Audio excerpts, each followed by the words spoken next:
BPF দল হ'ল এটা আইডিঅলজি বেছ, আইডিঅলজি নথকা, কোনো ছিষ্টেম নথকা এটা দল।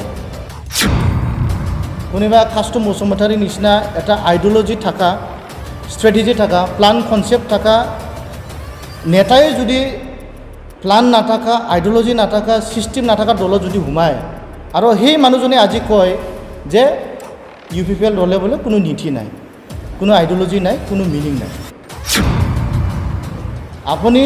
আপোনাক মই এটা চেলেঞ্জ দিব বিচাৰিছোঁ আজি এই মিডিয়াৰ যোগেদি। আপুনি BPFৰ সময়ত হাগ্ৰামা চৰকাৰে বনোৱা এটা স্কিম, এটা লঞ্চ কৰা এটা স্কিম আমাক দেখক। BPF দলত জইন হোৱা এজন কাষ্টম বসুমতাৰীৰ নামৰ এজন যুৱ নেতা, BPF ইউথ চেলৰ ছেক্ৰেটাৰী, তেখেতে এটা পদ পাইছে, পজিশ্যন। তেখেতে আগত AJPত আছিলে, আমি চবেই জানে, চবেই গম পাওঁ। তেখেতে আমাৰ BTR চৰকাৰৰ প্ৰতি এটা ষ্টেটমেণ্ট দিছে, মিডিয়াত এটা ষ্টেটমেণ্ট দিছে। তেখেতে কৈছে, এলিগেশ্যন দিছে আমাৰ UPPLৰ দলক, তেখেতে এটা ডাঙৰ এলিগেশ্যন দিছে, এইটো মানে আমাৰ UPPL দলে কোনো আইডিঅলজি নাই, কোনো এটা ষ্ট্ৰেটেজি নাই, কনচেপ্ট নাই। এইটো কাৰণে তেখেতে মানে আবুল তাবুল কাম কৰি থাকে বুলি তেখেতে বেছলেছ, আইডিঅলজি লেছ বুলি এটা পাৰ্টি, প্ৰমোদ বড়োৰ চলোৱা এটা পাৰ্টি, তেনেকুৱা তেখেতে ষ্টেটমেণ্ট দিছে। তাৰ প্ৰতি মই এটা ক্লিয়াৰিফিকেশ্যন দিব খুজিছোঁ আজি। তেখেতে আৰু এটা এলিগেশ্যন দিছে, এইটো মই আগতে কওঁ, এটা এলিগেশ্যন দিছে যে এডুকেশ্যন ডিপাৰ্টমেণ্টৰ কিছুমান ডিপাৰ্টমেণ্টৰ পইচাটো তেখেতে মানে BTR চৰকাৰে মানে মিছ ইউজ কৰিছে, কোনোবা বেলেগ বেলেগ প্ৰগ্ৰামত ব্যৱহাৰ কৰিছে বুলি তেখেতে এটা এলিগেশ্যন, অভিযোগ আনিছে। তো আমি আগৰ যিখিনি পইণ্ট এলিগেশ্যন, ইয়াৰ বিষয়ে আমি ক'বলৈ বিচাৰিছোঁ যে তেখেতে মই ভাবে এটা সময়ত তেখেতে আপচুৰ এটা লিডাৰ আছিলে,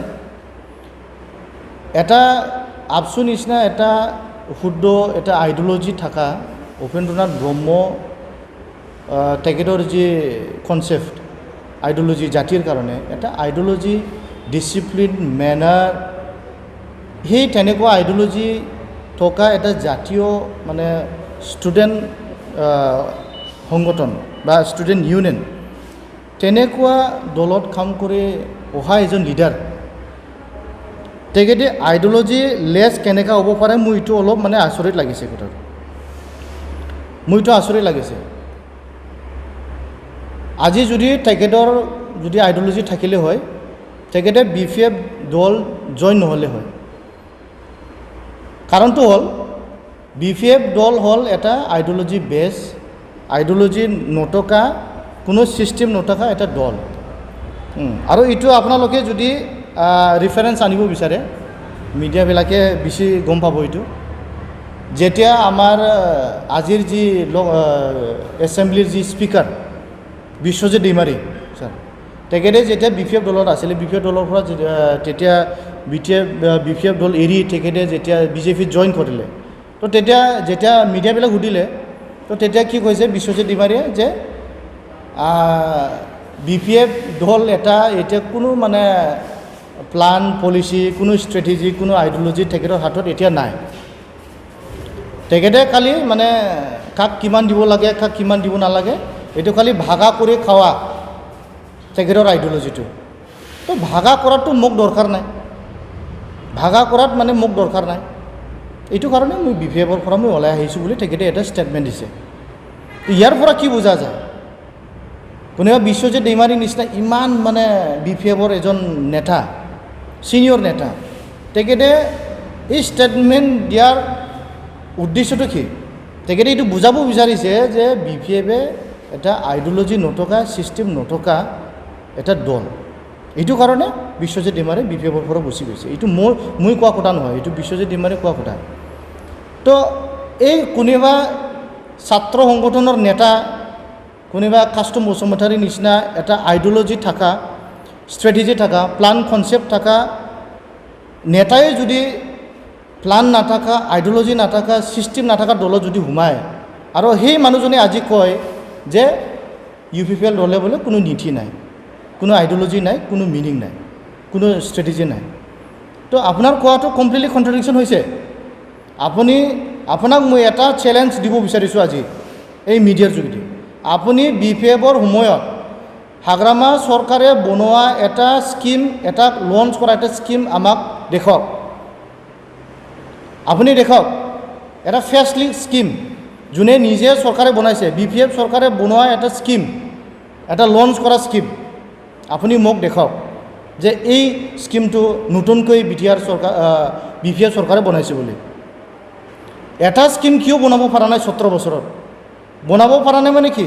তেখেতৰ কোনো আইডিঅলজিয়ে নাই, কনচেপ্টে নাই, কোনো ষ্ট্ৰেটেজি নাই। এইটো কাৰণে তেখেতৰ হাতত কোনো এটা জাতীয়ৰ কাৰণে, BTRৰ কাৰণে, BTCৰ কাৰণে কোনো এটা স্কিম তেখেতে লঞ্চ কৰা নাই। ইয়াৰ পৰা কি বুজা যায়? ইয়াৰ পৰা বুজা যায় যে তেখেতে কোনো আইডিঅলজি নথকা এটা দল। এইটো কাৰণে পাব্লিকে তেখেতৰ পৰা আঁতৰি আহি এতিয়া UPPLক আদৰি লৈছে। তো সেইটো মই কৈছোঁ, আপোনাক মই কৈছোঁ যে আপুনি নিজকে ভাবি লওক যে আপুনি যদি আইডিঅলজি থকা মানুহ, আপুনি যদি ষ্ট্ৰেটেজি প্লান থকা মানুহ, আপুনি ষ্ট্ৰেটেজি নাথাকা, ছিষ্টেম নাথাকা, আইডিঅলজি নাথাকা দলত আপুনি কি কৰি আছে? আপুনি কি কৰি আছে? আপুনি এইটো চিন্তা কৰক। আৰু ছেকেণ্ড কথা, আপুনি কৈছিল যে মিছ ইউজ কৰিছে, বাজেটটো মিছ ইউজ কৰিছে। আপুনি আগত আমাৰ প্ৰমোদ বড়ো চৰকাৰে কোনটো দিশত কি কাম কৰি আছে, এইটো সমাজৰ কাৰণে, আমাৰ যুৱৰ কাৰণে এইটো লাভজনক হৈছে না হোৱা নাই, সেইটো আপুনি আগত ইয়াৰ বিষয়লৈ আপুনি অলপ নলেজটো লওক।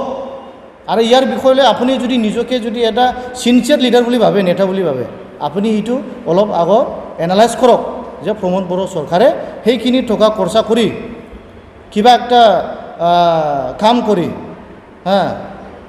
এডুকেশ্যন নলেজ ফেষ্টিভেল কৰি, কিবা একটা প্ৰগ্ৰাম কৰি, ডুৰান কাপ কৰি, ইয়াৰ পৰা আমাৰ যুৱৰ প্ৰতি, আমাৰ BTRৰ প্ৰতি, সমাজৰ প্ৰতি আমি কি লাভ আমি সক্ষম কৰিব পাৰিছোঁ, এইটো আপুনি আগত এনালাইজ কৰক। তাৰপিছত আপুনি কওক যে BTR চৰকাৰে টকাবোৰ মিছ ইউজ কৰিছে।